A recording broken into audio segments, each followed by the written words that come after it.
Assalamualaikum warahmatullahi wabarakatuh. Wassalatu wassalamu ala asrofil anbiya'i wal mursalin wa ala alihi wa sahbihi ajma'in amma ba'du. Rabbi shrah li sadri wa yassir li amri wahlul 'uqdatam min lisani yafqahu qawli. Allahumma shalli ala sayyidina Muhammad wa ala ali sayyidina Muhammad kama shallaita ala sayyidina Ibrahim wa ala ali sayyidina Ibrahim fil alamin innaka Hamidum Majid. Pertama-tama kita panjatkan puji syukur kehadirat Ilahi Robbi, karena berkatnya lah kita masih diberikan kesempatan dan kesehatan untuk menjalankan ibadah puasa di bulan suci Ramadan ini. Salawat serta salam semoga senantiasa tercurahkan kepada junjungan kita Habibana wa Nabiyana Muhammad Shallallahu Alaihi Wasallam, kepada para keluarganya, sahabatnya, tabi'in, tabi'atnya, dan kepada para umatnya hingga akhir zaman. Amin ya Allah ya Rabbal Alamin.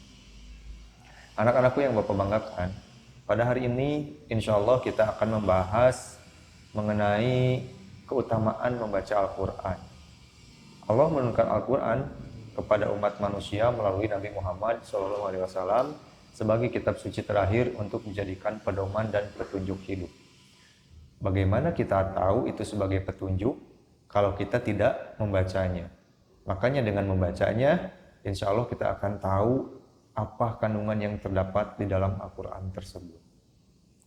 Sebagai kitab suci Al-Quran memuat informasi dasar berbagai masalah, termasuk informasi mengenai hukum, etika, sains, antariksa, kedokteran, dan lain sebagainya.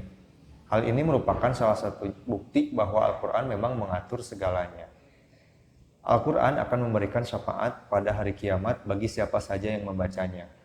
Banyak sekali keutamaan membaca Al-Quran, baik keutamaan secara umum maupun secara khusus. Orang mukmin yang selalu membaca Al-Quran digambarkan dalam hadis Abu Dawud seperti buah yang wangi dan manis. Kemudian orang mukmin yang tidak suka membaca Al-Quran digambarkan seperti buah yang rasanya manis namun tidak wangi. Selanjutnya orang fasik yang suka membaca Al-Quran digambarkan seperti buah yang aromanya wangi namun rasanya pahit. Terakhir, orang fasik yang tidak suka membaca Al-Quran digambarkan seperti buah yang tidak beraroma dan rasanya juga pahit. Na'udzubillahi min dzalik. Dalam Al-Quran sendiri diungkapkan, Bismillahirrahmanirrahim, wa idza quriyal Qur'anu fastami'u lahu wa anshitu la'alakum turhamun.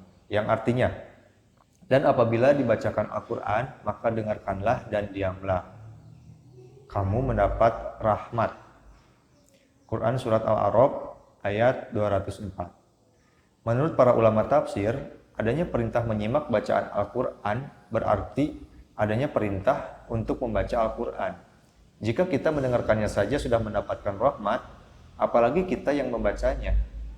Rasulullah Shallallahu Alaihi Wasallam bersabda, siapa saja membaca satu huruf dari kitabullah Al-Quran, maka dia akan mendapat satu kebaikan. Sedangkan satu kebaikan dilipatkan kepada 10. Semisalnya, aku tidak mengatakan alif lam mim satu huruf, tetapi alif satu huruf, lam satu huruf, dan mim satu huruf. Hadis riwayat At-Tirmidzi. Dalam riwayat lain disebutkan, ketika seorang hamba menghatamkan Al-Quran, maka di penghujung hatamnya sebanyak 60.000 malaikat akan mendoakan, memintakan ampun untuknya. Hadis riwayat Ad-Darimi. Tak hanya itu, Al-Quran juga akan memberikan syafaat pada kita semua di hari kiamat. Rasulullah SAW bersabda, bacalah Al-Quran, sebab ia akan datang untuk memberikan syafaat pada hari kiamat nanti kepada para pengamalnya. Hadis riwayat Ahmad. Selain keutamaan di atas, tentunya masih banyak lagi keutamaan membaca Al-Quran yang disebutkan para ulama. Di antaranya, Al-Quran itu dapat melembutkan hati, menerangi hati, melembutkan lisan, memfasihkan lisan, memudahkan urusan, dan terkabulnya sebagai permintaan. Tak hanya itu, bila dihadiahkan kepada orang yang meninggal, bacaan Al-Quran juga akan mendatangkan kebaikan tersendiri untuknya. Terakhir, kiranya perlu diingatkan bahwa membaca Al-Quran hendaknya dilakukan dengan tartil. Mengapa harus tartil? Karena dalam membaca Al-Quran itu tentunya ada adab-adabnya. Yang pertama, kita harus suci atau berwudu terlebih dahulu, karena Al-Quran itu adalah kitab suci. Yang kedua, menghadap kiblat. Yang ketiga, menghadirkan hati kita. Baca Al-Quran itu dengan hati kita, agar kita ikhlas membacanya, kemudian khusyuk, serta kerendahan hati, penghayatan, dan pengagungan terhadap Sang Pencipta. Seakan-akan kita sedang berhadapan dengan Sang Pencipta kita.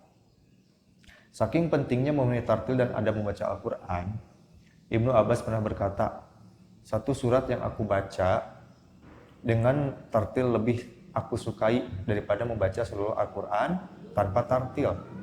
Bahkan Anas Ibnu Malik juga mengatakan banyak sekali orang yang membaca Al-Quran, namun Al-Quran sendiri melaknatnya.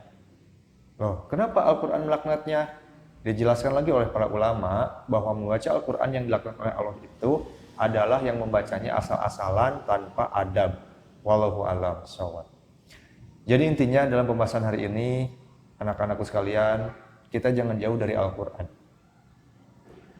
Baca dan amalkan Al-Quran, insya Allah akan mendatangkan kebaikan bagi kita semua, apalagi di bulan suci Ramadan ini.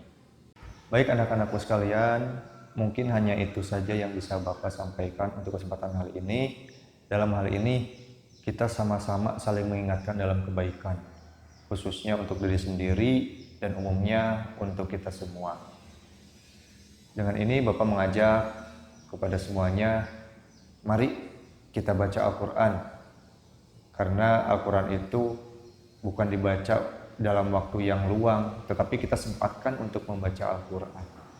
Mohon maaf apabila ada kekeliruan dan kesalahan dalam penyampaian.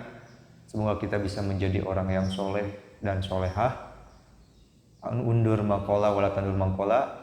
Billahi taufiq wal hidayah. Wassalamualaikum warahmatullahi wabarakatuh.